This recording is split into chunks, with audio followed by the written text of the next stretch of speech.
बोलिए श्री रामचंद्र भगवान की जय।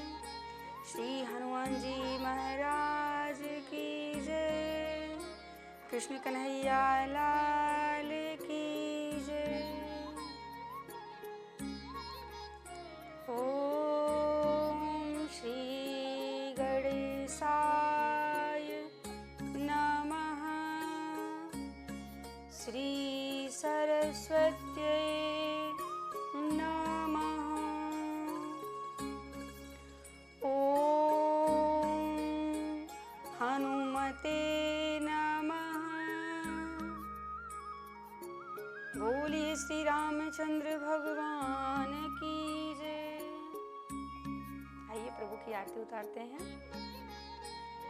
हे राजा राम तेरी आरती गाऊं। हे राजा राम तेरी आरती गाऊं।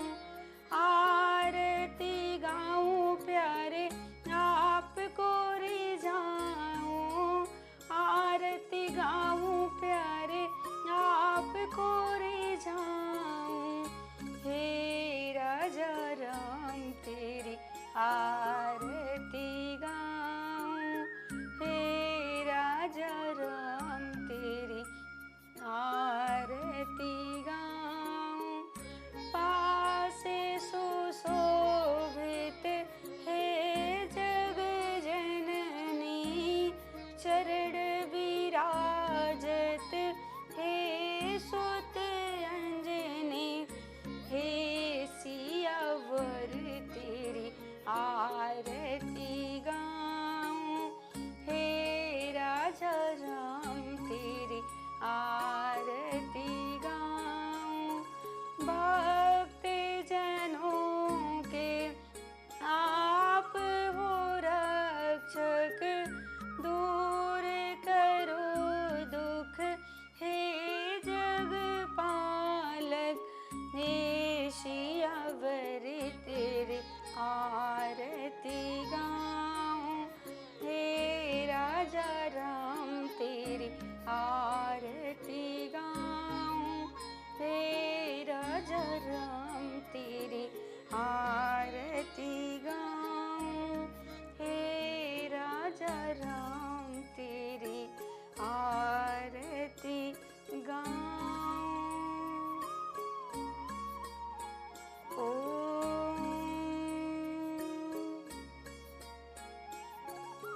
श्री गणेशाय नमः। श्री सरस्वत्यै नमः। श्रीमते रामानुजाय नमः। वक्रतुण्ड महाकाय सूर्यकोटि समप्रभ। निर्विघ्नं कुरु मे देव। सर्वकार्येषु सर्वदा। ओम सीताराम गुणग्राम पुण्यारण्य विहारिणो। वन्दे विशुद्ध विज्ञानो कवीश्वर कपीश्वरो। वीरबली हनुमंत जी मुगदर दाहिने हाथ। मार मार पछाड़े पर्वत बाएं हाथ। भूत प्रेत अरुडाकिनी जिल खै सुमसान। बचे नैन से एक हो निराकार की आन। बोलिए श्री हनुमान जी महाराज की जय। भक्ति भक्त भगवंत गुरु चतुर नाम वपु एक। इनके पद वंदन किए नासे विघ्न अनेक। राम राम रटते रहो जब तक घट में प्राण।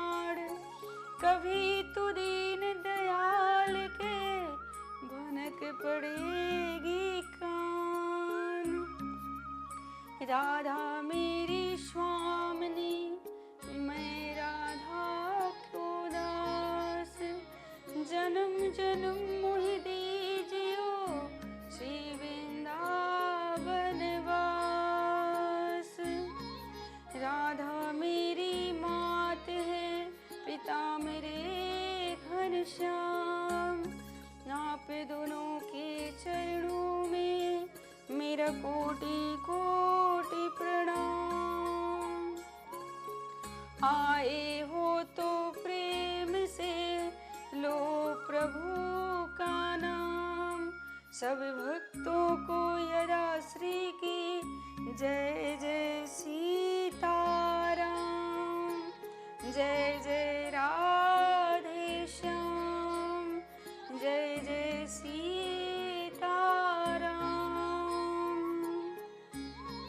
बोलिए श्री हनुमान जी महाराज की जय, श्री रामचंद्र भगवान की जय। परम मंगलमय परात्पर अखिलेश्वर अखिल ब्रह्मांड नायक परात्पर पर ब्रह्म भगवान की वांगमय प्रतिमूर्ति श्री रामचरितमानस अकारण करुणा वरुणालय भगवान श्री राम जी के चरणों में बारंबार प्रणाम। भक्ति भक्त भगवंत गुरु चतुर नाम हुए, इनके पद वंदन किए ना सेवी मैंने। श्री अंजनी नंदन वाली पुत्र श्री हनुमान जी महाराज के चरणों में बारंबार प्रणाम।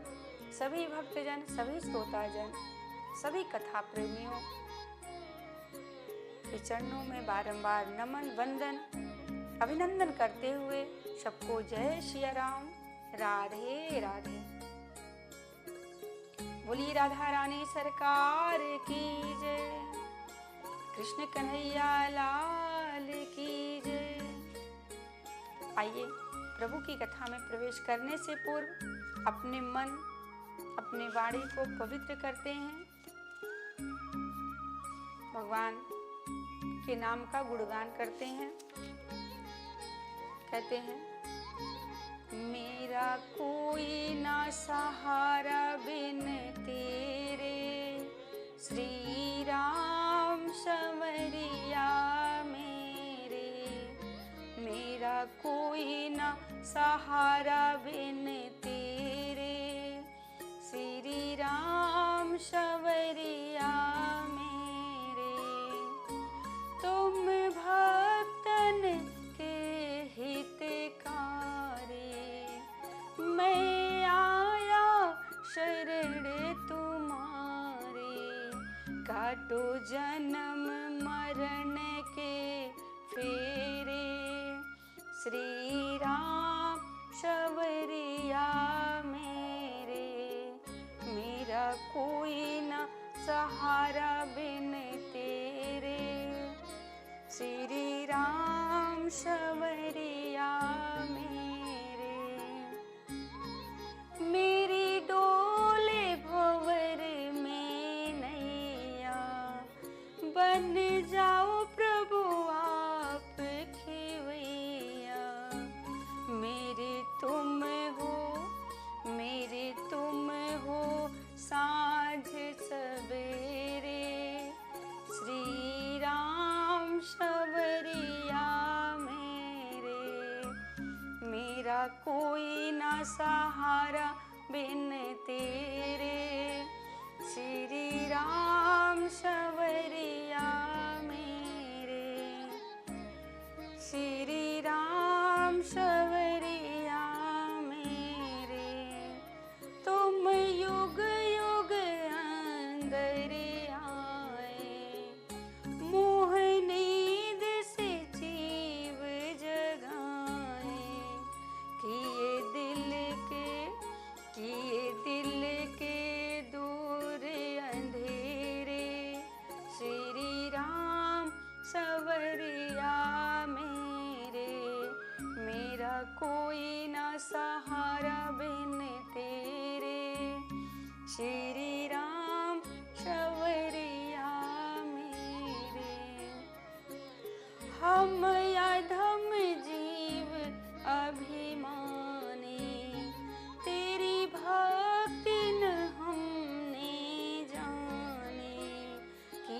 जग में, किए जग में पाप घनेरे। श्री राम शबरिया मेरे, मेरा कोई न सहारा बिन तेरे।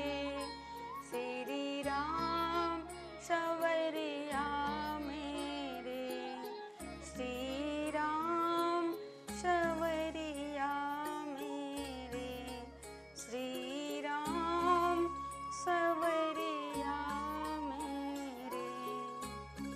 बोलिए श्री रामचंद्र भगवान की जय। कृष्ण कन्हैया लाल की जय। आइए बड़ी भाव के साथ, बड़ी श्रद्धा के साथ भगवान की कथा में प्रवेश करेंगे। प्रभु की दिव्यमयी कथा जो अनेक जन्मों के पापों का नष्ट करने वाली कथा है। ऐसी कथा को हम मन से सुनेंगे और अपने हृदय में इस कथा को विराजमान कर लेंगे। प्रभु की कथा अनंत है, हरि अनंत हरि कथा अनंता, कहाँ ही सुनहि बहुविधि सब संता। प्रभु की कथा अनंत है। कल की कथा में हम सबने सुना भगवान भोलेनाथ के विवाह में सभी बाराती बनकर सभी देवतागण गए हैं। बाबा पहुंचे हैं बारात लेकर, और जैसे ही बारात पहुंची है हिमाचल नगरी में, सभी देखते ही छोटे छोटे बच्चे लगे भागने। ऐसे भागे मानो कोई यमराज देख लिए हो, जैसे लगता हो कि मृत्यु आने वाली है। व्याकुल होकर भागे, अपनी माँ के गोद में जाकर छिप गए। मैया पूछती हैं, पुत्र क्या हुआ, आप इतने व्याकुल क्यों हो, बारात कैसी है? क्योंकि आज जगत जननी जगदम्बा माँ पार्वती का विवाह होने वाला है। विवाह के लिए बाराती आए हैं। माताएं पूछती हैं, पुत्र क्या हुआ, बाराती कैसे हैं? अब वो बच्चे रोने लगे, कहते हैं मैया आप बाराती कह रही हैं, वो बाराती नहीं, वो तो यमराज है साक्षात। और दूल्हा तो मानो जैसे पागल दिखता है। भूतों की बारात आई है। सभी भूत हर हर महादेव, हर हर महादेव करके नाच रहे हैं। भैया ने कहा घबराओ नहीं, चलो हम देख कर आते हैं। बारात द्वार पे आई है। द्वार पूजा के लिए मैना मैया पहुंची हैं, सुंदर थाली लेकर परिछन करने के लिए। और जब परिछन के लिए पहुंची, जब महादेव को देखती हैं मैया, वो तो घबरा गई। ऐसा भयानक रूप, ऐसा भयंकर रूप देखकर माता के हाथ से थाली नीचे गिर पड़ी। मैया चिल्लाती हुई वहीं मूर्छित हो गई। ऐसा दूल्हा? मैया को जब होश आया, लगी चिल्लाने कि मैं ऐसे दूल्हे के साथ अपनी पुत्री का विवाह नहीं कर सकती। नारद जी पे क्रोधित हो गई, क्योंकि नारद जी ने ही कहा था तुम्हें शिव मिलेंगे। नारद जी से कहने लगी, मैंने क्या बिगाड़ा था, तूने मेरी बिटिया के लिए ऐसा वर ढूंढा? नारद जी ने बहुत समझाया, बहुत समझाया। समझाते समझाते कहते हैं, जिससे अपनी पुत्री मांगती हैं वो जगत जननी जगदम्बा है, साक्षात पार्वती हैं और ये महादेव हैं। आपकी दृष्टि जैसी होगी भगवान उसी प्रकार दिखेंगे। आप चिंता ना करिए। समझाने के बाद जब मैया फिर दोबारा जाकर देखती हैं, ब्रह्मा जी ने निवेदन किया है भगवान भोलेनाथ से कि अपने रूप को आप सही कर लीजिए। बाबा इतना सुंदर रूप बनाए हैं। मैया मैना देखें, मोहित हो गई। कितनी बहुत सुंदर दूल्हा है। आज जगदम्बा मैया माँ पार्वती का विवाह भोलेनाथ के साथ हुआ है। बड़े आनंद के साथ विवाह हो रहा है इधर, और उधर जब बाराती के खाने पीने का इंतजाम किया गया, कैसे खिलाया पिलाया जाए। भूत प्रेत आए हैं, वो भोजन कैसे करेंगे। बड़ी हिम्मत के साथ भोजन कराने बैठा है। पत्तल किसको दिया जाए। किसी किसी के एक मुख हैं तो किसी किसी के 10-10 मुख हैं। बेचारा जो पत्तल बांटने वाला है वो समझ नहीं पा रहा है कि 10 पत्तल दें कि एक भूतों की बारात आई। सब हर हर महादेव करके खुद जुट जा रहे हैं। एक भूत ने बोला, मैं रहूंगा कहाँ, ठहरने की व्यवस्था कहाँ है? तो वो तो देखते ही डर गए। कहते हैं, आपको ठहरा कौन सकता है, अब तो कहीं भी ठहर जाइए। किसी प्रकार भोजन कराया गया। बड़े सुंदर ढंग से भगवान का विवाह हुआ है। विवाह के पश्चात हिमाचल जी ने माँ पार्वती को बड़े प्रेम के साथ खूब धन धान्य देकर विदा किया है। मैया मैना ने खूब समझाया कि पत्नी का क्या धर्म होता है, किस तरह से रहना। कहते सबसे बड़ा धर्म है कि पति की सेवा करना। पति से बढ़कर कोई दूसरा धर्म नहीं होता। पति की सेवा से बढ़कर दूसरा धर्म नहीं है। तो अपने पति की खूब सेवा करना। मैया को विदा करती हैं। बाबा भोलेनाथ कैलाश पर पहुंचे हैं बड़े आनंद के साथ। कुछ समय बीता है। 6 मुख वाले कार्तिकेय जी का प्राकट्य होता है। कार्तिकेय जी उस तारकासुर को मारते हैं। सभी देवता प्रसन्न हो गए, सब सुखी हो गए। भगवान बड़े आनंद के साथ एक दिन बड़े आनंद के साथ बैठे हुए हैं वृक्ष के पेड़ के नीचे। और जैसे ही मैया ने देखा कि आज बाबा बड़े आनंदित हैं, बड़े प्रसन्न दिख रहे हैं, मैया पहुंच गई। मैया क्या कहती हैं बाबा से? कहती हैं कि मैं आपको प्रसन्न देखकर मैं आपके पास आई हूँ। मैं कुछ जानना चाहती हूँ। क्या जानना चाहती हो? मैया और बाबा में सत्संग होने लगा। कहते हैं सत्संग किसी के साथ भी किया जा सकता है। कोई जरूरी नहीं है कि बहुत सारे लोग रहें तब बैठकर सत्संग करें। हम 2 ही लोग रहें, पति पत्नी, वहाँ भी सत्संग किया जा सकता है। मैया सत्संग कर रही हैं और पूछ पड़ी, प्रभु पिछले जन्म में मेरा जो संदेह था उस समय मुझे भ्रम हो गया था, अब की बार मुझे भ्रम नहीं है, मुझे जानने की इच्छा है, ये राम कौन है? मैया ने कहा, राम कवन प्रभु पूछहु तोहि, कहूँ बुझाई कृपा निधि मोहि। राम सिया राम जय जय राम, राम सिया राम जय जय राम। देखिए यही प्रश्न भरद्वाज जी महाराज याज्ञवल्क्य जी महाराज से करते हैं कि राम कौन प्रभु पूछऊं तुम्हें। भरद्वाज जी ने याज्ञवल्क्य जी से कहा कि राम कौन है, पर याज्ञवल्क्य जी ने क्या सुनाया? शिव कथा, पूरी शिव कथा सुना दी।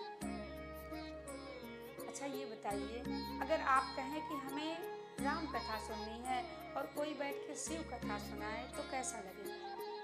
कुछ लोग तो उठ के चले जाएंगे, कहेंगे हमें तो केवल राम कथा सुननी है। पर यहाँ पे याज्ञवल्क्य जी जब राम कथा सुनाए तो भरद्वाज जी महाराज उठकर भागे नहीं, बड़े आनंद के साथ भाव विभोर होकर भगवान की कथा सुन रहे हैं। याज्ञवल्क्य जी ने कहा भरद्वाज जी से कि आपने पूछा था कि राम कौन है, हमें राम की कथा सुनाइए, पर मैंने तो शिव की कथा सुनाई। ऐसा नहीं कि मैंने सुना नहीं, मैं तो आपकी परीक्षा ले रहा था कि आप सबको एक समान देखते हैं कि नहीं, आपका प्रेम कितना है। कहते हैं कि जो भगवान की कथा नहीं सुनता, भगवान शिव से प्रेम नहीं करता, वो कभी भगवान राम को पा ही नहीं सकता। इसलिए आज मैं तुझे देख रहा था कि तुम कितने प्रसन्न होते हो, पर उनका भाव देखकर, उनका प्रेम देखकर भरद्वाज जी की आंखों से आंसू निकल पड़े। ऐसी कथा सुनकर इतने भाव विभोर हुए। और कहते हैं ये राम कथा सुनने का अधिकारी कौन है? कौन सुन सकता है राम कथा? देखिए ये कथा सबको नहीं सुनाई जा सकती, ये कथा सबको नहीं दी जा सकती। कहते हैं इस कथा के पात्र होने चाहिए, ऐसे पात्र जो कथा सुनने में जिनका मन लगे। सब अधिकारी नहीं होते हैं, हम कथा किन्हें सुनाएं? राम कथा के तेहि अधिकारी, जिनके सत संगत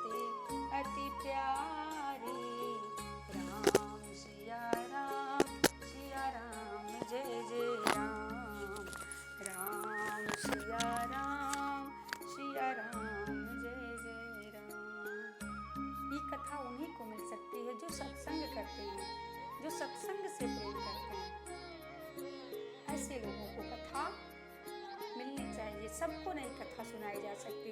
याज्ञवल्क्य जी महाराज जान गए कि शिव कथा सुनकर इतना प्रेम, शिव कथा में इतना प्रेम है, तो जब हम राम कथा सुनाएंगे तो कितना प्रेम इनके अंदर होगा, कितने प्रसन्न होंगे। तो अब आइए हम भगवान राम की कथा में प्रवेश करते हैं। याज्ञवल्क्य जी महाराज अब प्रयाग से ये कथा कैलाश पे लेकर चलते हैं। यही कथा अब शिव जी माँ पार्वती जी को सुनाने जा रहे हैं। जब पार्वती जी का विवाह हुआ, मैया आई हैं और माँ पार्वती भगवान भोलेनाथ से पूछती हैं कि राम कौन है। जब देखती है कि भगवान बड़े प्रसन्न हैं, उस समय पूछती हैं, कहती हैं कि प्रभु अगर आप मुझसे प्रसन्न हैं, मुझ पे प्रसन्न हैं, तो मैं जो पूछने जा रही हूँ वो जरूर बताइएगा। जो मोह पर प्रसन्न सुख राशि, जानिए सत्य मोहि निज दासी। राम सिया राम जय जय राम, राम सिया राम जय जय राम। अब ये कथा प्रयागराज से कैलाश पे पहुंची है। सत्संग किनके बीच में चल रहा है? भगवान भोलेनाथ और माँ पार्वती। ये कथा भगवान शंकर जी पार्वती जी को सुना रहे हैं। आगे की कथा दूसरे दिन सुनेंगे। आज की कथा यहीं पे विश्राम लेती है। कल की कथा बड़ी अद्भुत है, बड़ी सुंदर सी कथा है। आइए हम सब लोग मिलकर भगवान के नाम का स्मरण करते हैं। जय सिया राम जय जय सिया राम, जय सिया राम जय